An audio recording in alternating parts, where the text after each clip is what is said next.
Break के बाद फिर से आपका स्वागत है। अब बात करेंगे पश्चिम बंगाल की वक्फ कानून के खिलाफ मुर्शिदाबाद जिले के जंगीपुर उपखंड के धुलियान कस्बे से आज सुबह की तस्वीरें आई हैं, जहां 11 अप्रैल को वक्फ संशोधन अधिनियम के खिलाफ विरोध प्रदर्शन के दौरान हिंसा भड़क उठी थी। इलाके में सुरक्षा बलों को तैनात किया गया है। फिलहाल स्थिति शांतिपूर्ण है। तो हिंसा के बाद सुरक्षा बलों की वहां पर तैनाती कर दी गई है और फिलहाल वहां पर स्थिति नियंत्रण में दिखाई दे रही है।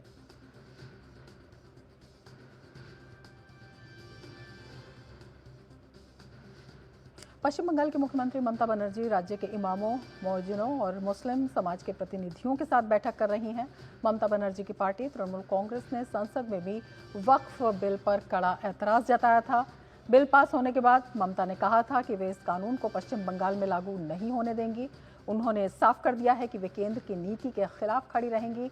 ममता बनर्जी ने मुस्लिम समुदाय से अपील की है कि वे राज्य सरकार पर भरोसा रखें। पश्चिम बंगाल में वक्फ कानून के विरोध में हिंसक घटनाएं हो रही हैं और बड़ी संख्या में हिंदुओं को पलायन करने पर मजबूर होना पड़ा है। बीजेपी समेत विपक्षी दलों ने ममता सरकार पर तुष्टीकरण का आरोप लगाया है और ममता बनर्जी से इस्तीफा मांगा है।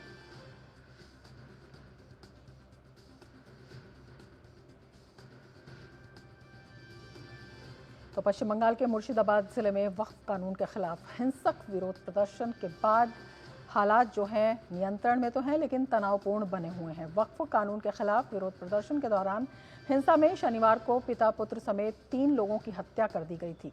भाजपा ने इन लोगों की याद में आज शहीदी दिवस भाजपा मना रही है। पश्चिम बंगाल विधानसभा में नेता प्रतिपक्ष शुवेंदु अधिकारी की अगुवाई में भाजपा नेता और कार्यकर्ता शहीद दिवस मना रहे हैं और ममता सरकार के खिलाफ नारेबाजी कर रहे हैं।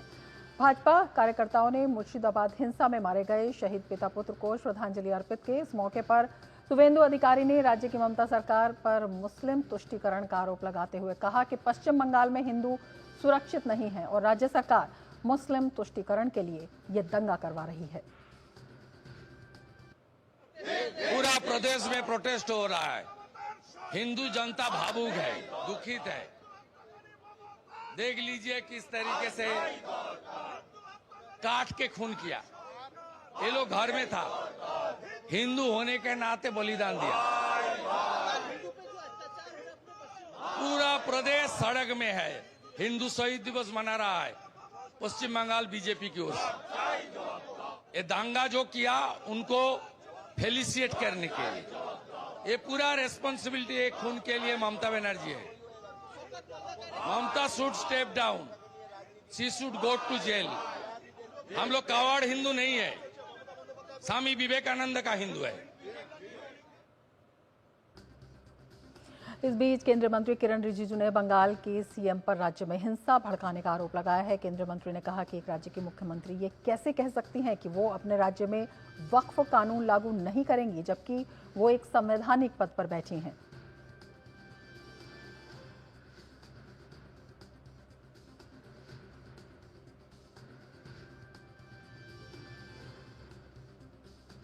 The chief minister is visibly inciting the violence. If chief minister herself is telling the people to protest, if chief minister is telling that she will not follow the act passed by the parliament, this amounts to inciting violence. Remember, law and order is a state subject. Now the chief minister who is in charge of the law and order incites violence. It is trouble for himself or herself.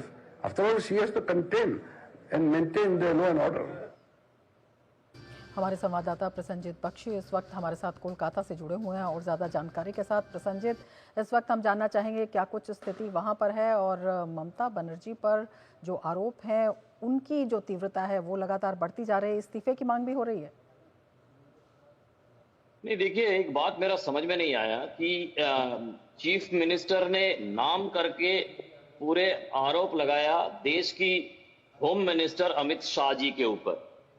मैं पूरी जिम्मेदारी के साथ कह रहा हूं कि अमित शाह जी के ऊपर उन्होंने ये आरोप लगाया कि सारे एजेंसियों को इस्तेमाल करते हुए बांग्लादेश से अमित शाह जी ने लोगों को लाया मुर्शिदाबाद में ये उपद्रव करने के लिए।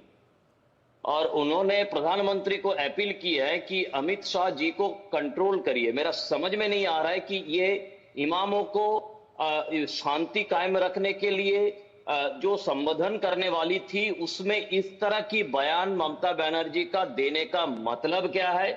क्या वो देश की जो होम मिनिस्टर है उनसे डरी हुई है? क्या उन्होंने ये चाल चाली है कि इस तरह से देश की प्रधानमंत्री और देश की होम मिनिस्टर के बीच दरारें डाला जाए? क्या उनका ये सोच है कि उनकी भाषण से भाजपा की तरफ से या प्रधानमंत्री की तरफ से अमित शाह जी को कटघरे पर खड़ा किया जाएगा? उनको बोलना था कि आपकी लोगों ने जो उपद्रव करके हिंदुओं को विस्थापित कर दिया, ये आप देखिए, शांति कायम रखिए। इसकी जगह पे उन्होंने ऐसे आरोप लगाया कि सारे की सारी एजेंसीज को इस्तेमाल करते हुए बांग्लादेश से लोग लाकर देश की होम मिनिस्टर अमित शाह जी ने, यह रिकॉर्डेड वर्जन है ममता बनर्जी का, मैं जिम्मेदारी के साथ कह रहा हूं कि ये रिकॉर्डेड वर्जन है ममता बनर्जी का, जो थोड़ी देर पहले नेताजी इंडोर स्टेडियम में इमामों को संबोधन कर रही थी। मेरा समझ के बाहर है, मेरा पत्रकारिता के बाहर है कि ये क्या करना चाहती है ममता बनर्जी और किस तरह से स्थिति को किस तरफ ले जाने की कोशिश कर रहा है ममता बनर्जी, ये मेरा समझ के बाहर है। जी रमा। बिल्कुल प्रसन्नजीत, यही आपसे समझना चाहेंगे। ममता बनर्जी जिस तरह के स्टेटमेंट दे रही हैं, मुस्लिम समुदाय से बात करती हैं वो अलग बात है, लेकिन हिंदुओं के पलायन पर वो कुछ नहीं बोलती हैं।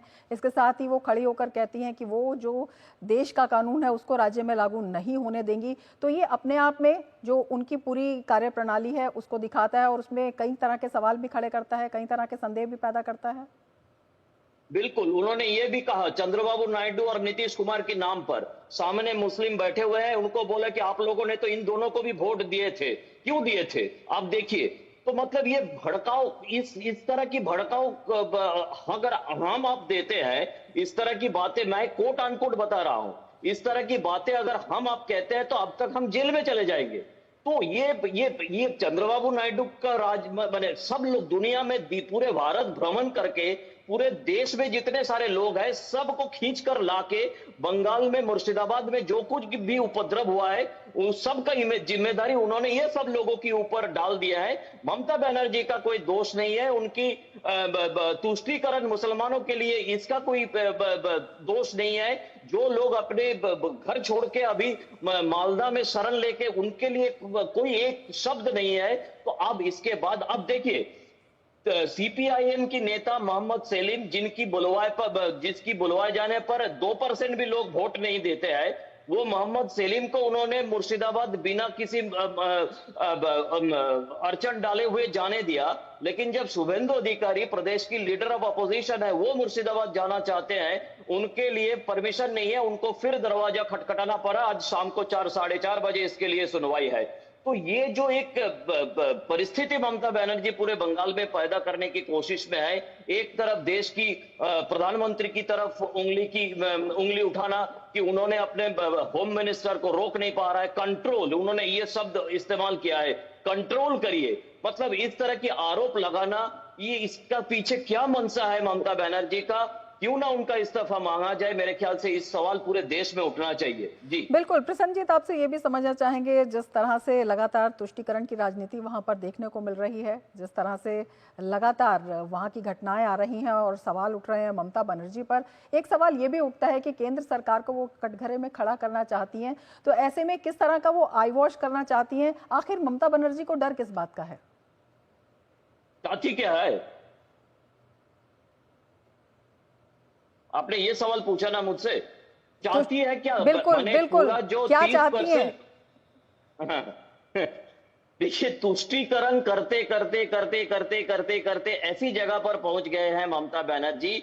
अब किसी दिन अगर खुद उन्होंने पूरे खुले आम किसी जगह पे कुछ भी करने लगे तो कोई आश्चर्य होने का कोई, उनको जैसे भी हो 30-32% वोट चाहिए। उसके लिए अगर उनको प्रधानमंत्री को गाली देना है, देश को गाली देना है, होम मिनिस्टर को गाली देना है, दूसरे प्रदेश की चीफ मिनिस्टर को गाली देना है, किसी को भी गाली देने के लिए वो तैयार है। लेकिन उनको मतलब 30 से 32% जो वोट है, हो सकता है अभी 33% हो गया है, वो चाहिए, जैसे भी हो चाहिए। उसके लिए जो कुछ भी करना है, पूरे देश को दांव पे लगाना है, पूरे हिंदू लोगों को बंगाल में दांव पे लगाना है, पूरे पश्चिम बंगाल को दांव पे लगाना है। कुछ भी करने के लिए तैयार है ममता बनर्जी। मैं जिम्मेदारी के साथ कह रहा हूं कि कुछ भी करने के लिए तैयार है ममता बनर्जी जी। बिल्कुल साफ तौर पर दिखाई दे रहा है कि वोट बैंक की इस राजनीति में और तुष्टीकरण की नीति तक किस तरह से पश्चिम बंगाल लगातार झुलस रहा है। आप नजर बनाए रखिए। फिलहाल शुक्रिया पूरी जानकारी के लिए।